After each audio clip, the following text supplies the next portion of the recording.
السلام عليكم ورحمة الله وبركاته. وشما هركفوني كم جرتو هردفتو تاناتو والله يوتيوب جرتو بقرة ديبين غير channel كنا نقال تنسين جتة وروني channel كنا فاراتان سبسكرايب قولون ماتي كينيتي تبلا ما أكسما من وان channel جا لايك قولون جل كباسين كنا أكما بيكمو وماني ده سود عربية كيستي جتودا بلاين كيني بلاتين تيني أبوتين كيني شغلين كيني artistin كيني kan jechu biya tan jijjiru tan mani da sud arabia keessatti akkan jechuudha kan dararamaati jiran jechuudha sagalee achi keessa baate takka dhageetin video kana isin waraabe har'a sagalee taname waliin haa dhageeffannu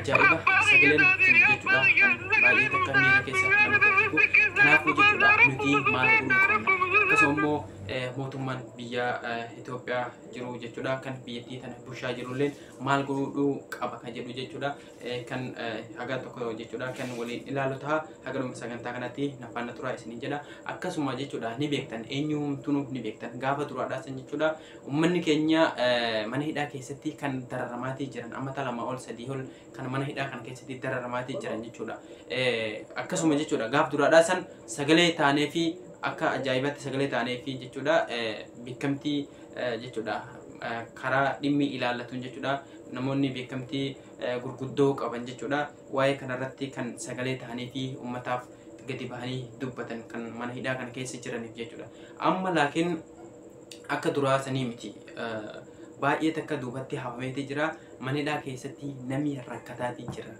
dhiiroo kan sooshaal miidiyaa qabdu akkasuma kan beekamtii qabdu saba keetiif akkasuma oromummaan yoo siquuq akkasuma immoo Itoophiyummaan yoo siquuq kan dhumaati jiru ummatuma kan keeti bileeyyen kan keeti akkasuma jechuudha bileetti mateen kan mana kana keessatti dararamaati jiran jechuudha kanaafuu gadi beeti sagalee taheef social media maal si godha gaafa gadi baatee ummata keetiif hin qabsoon baada gadi baatee waan seenaa hin talan akkasuma immoo gadi baatee waan ummata kee fayyadu بعد هندلنا إيش فايدة تكهين كاب عثمان وري سوشيال ميديا كابتن بكمتي سبا برتي كابتن أرجعتن جتولا أمتا كيسن ماني دا كنا كيس جروف غديباتي سغالي تهافي أرمو هندنو كيسن وجتولا نمي كينيا mana ida keessatti dhiiroo dhumuu jira wallahi dhumuu jira yoo rabbii sodaatan jechuudha yoo rabbii sodaatan rabbii haalikaatiin sin qabe isin waan biraa irratti hin dalagina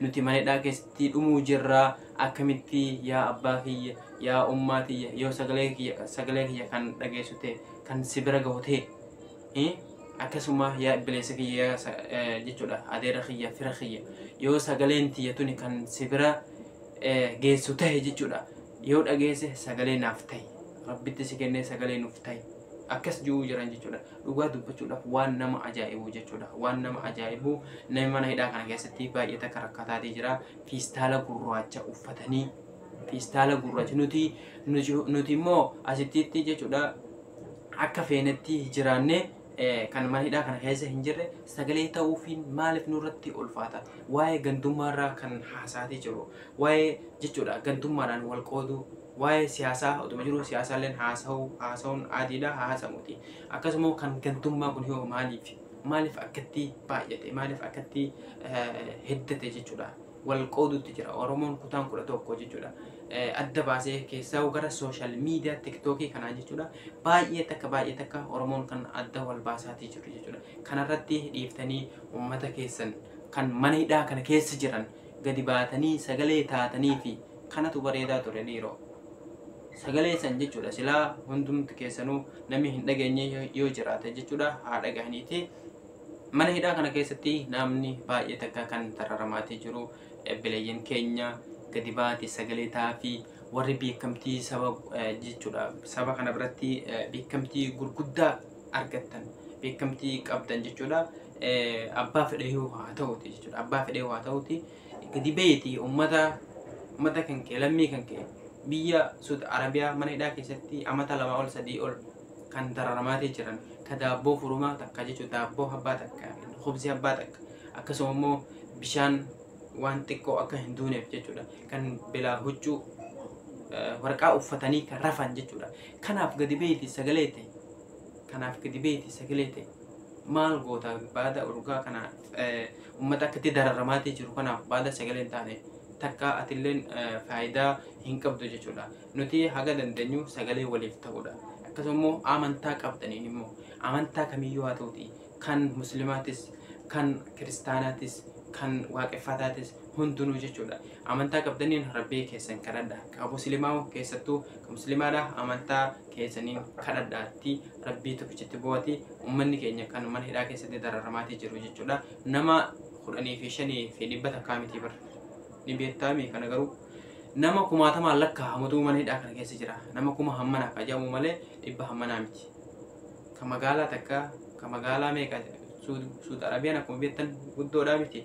Kanaafuu mana hidhaa Saudi Arabiyaan guutuun mana hidhaa ni qabdi. Saudi Arabiyaan mana hidhaa qabdu kana guutuu keessa jechuudha kan jiru lammii Itoophiyaati irra baay'een keessattuu Oromoo. Kanaafuu uummanni keenya irratti hojjedha. Waan kana halkanii guyyaa irratti dalagaadha. Uummanni mana hidhaa keessatti dararamaati jiran kun bilayyan keenya ka immoo dinagdeedhaan walitti qabaa jiranis ni jiranii asumaan nuuf galatoomaa nuuf jiraadha. Akkasumas warra san irratti ka duululleen ni jiran jechuudha. Ni dhaga'ama waan tokko tokko haasaati jiran. Warra akkasuma jechuudha uummata biratti beekamtii argatanii amaanaa jechuudha. Nama amaanaa jechuudha kaayyoo isaanii san galmaan kagahan san jechuudha. Warra akkasiisan jechuudha uummanni keenya kan abdateetii irratti jechuudha waa hundaa'uu irratti erguu sunillee jechuudha. Akkasuma immoo kan jechuudha kutaan biraadhaa kan irratti duulaati jiru kan argaati jiru jechuudha. Nama akkasiisaniif jechuudha gurra hin kenninaa warri jechuudha uummata keenyaaf ni gargaara jettanii kan sabaatii jirtan keessattuu gara TikTokii kana keessaan jechuudha kan uummanni keenya walitti qabeetii haga danda'amu jechuudha.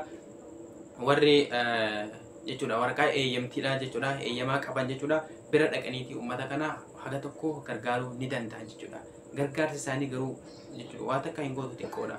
Kanaafuu wanni nuti godhuu qabnu halkanii guyyaa waan kana irratti hojjennee uummata keenyaaf sagalee ta'uudha. Sagalee yeroo taanee nuti asii gadi baanee sagalee taanuuf karaa hundaanuu jechuudha.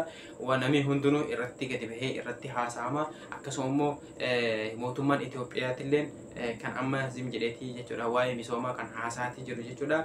Haga tokko ni ilaalaa akkasuma immoo isaanillee wal quunnamanii furmaanni tokko ni bu'a jedheetii yaada jechuudha akka kiyyatti jechuudha. Kanaafuu uummanni keenya waan akkanaa kanarraa of eegadha. Amantiif kutaan wal qooduu jirtan kana dhiisaadha kan itti jirtan irraa of qusadhaa isiniin jedha. Akkasuma immoo yoo nuti zim jennee kan uummata keenya kanaaf mana hidhaa kana keessatti rakkataatii jiran dararamaati jiran kanaaf yoo zim jennee ka teenyu ta'e jechuudha irraa dubbatuu dhabnee zim jenneetuma inni sooshaal miidiyaa qabnus akkasuma inni jechuudha beekamtii saba biratti qabnus jechuudha yoo zim jennee kan teenyu ta'e jechuudha uummanni keenya kun kana mana hidhaa kana keessa jiran furmaanni takka illee hin dhufu. Arabii akkanuma mana hidhaa kana keessatti darartee booda jechuudha kamaraataa jiran kamaraatus ni jira barkasi ajaa'ibu garuu namni achi keessatti jechuudha jiruu tana jibbeetuma kan maraatu of ajjeesutu jira. Akkasuma immoo mana hidhaa kana keessatti nama tokko garuu ni agartan jedhanii yaada nama Oromoo biratti jechuudha beekamtii qabu ka sagalee ta'uufii jiru jechuudha. Kadheengata sagalee isinii tahaa ture san gaafa mana hidhaa keessatti rakkattasan akkasuma immoo gaafa jechuudha rakkoon tokko isinirra gahe kan sagalee isiniif ta'uu ture san kan mana kana hidhaa kana keessatti rakkamaatii jiru jechuudha.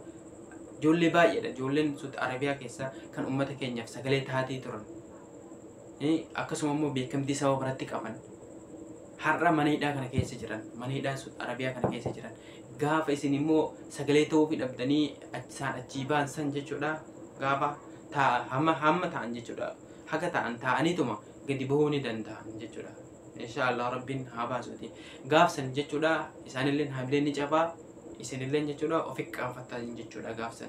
Kanaafuu ka beekamtii qabdan bileetii teenya akkasuma bileessa keenya kan mana hidhaa kana keessatti dararamaati jiran jechuudha. Gaafa duraadhaa san ka sagalee nuuf taatii turan jechuudha gaafa nuyi rakkanne mana hidhaa kana keessatti har'a garuu carraan godheetii mana hidhaa kana keessatti dararamaati jiran.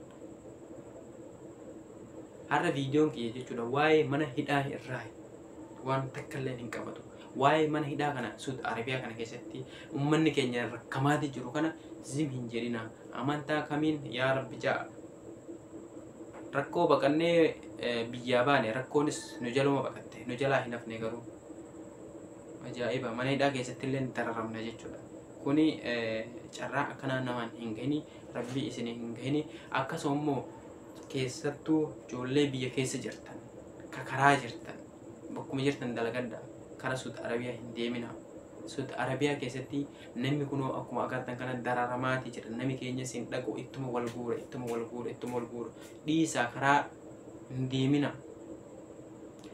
Rakkuma Itoophiyaa sanilleen dandamadhaati obsaati jiraadha haga Suudiilleen tololleen jechuudha.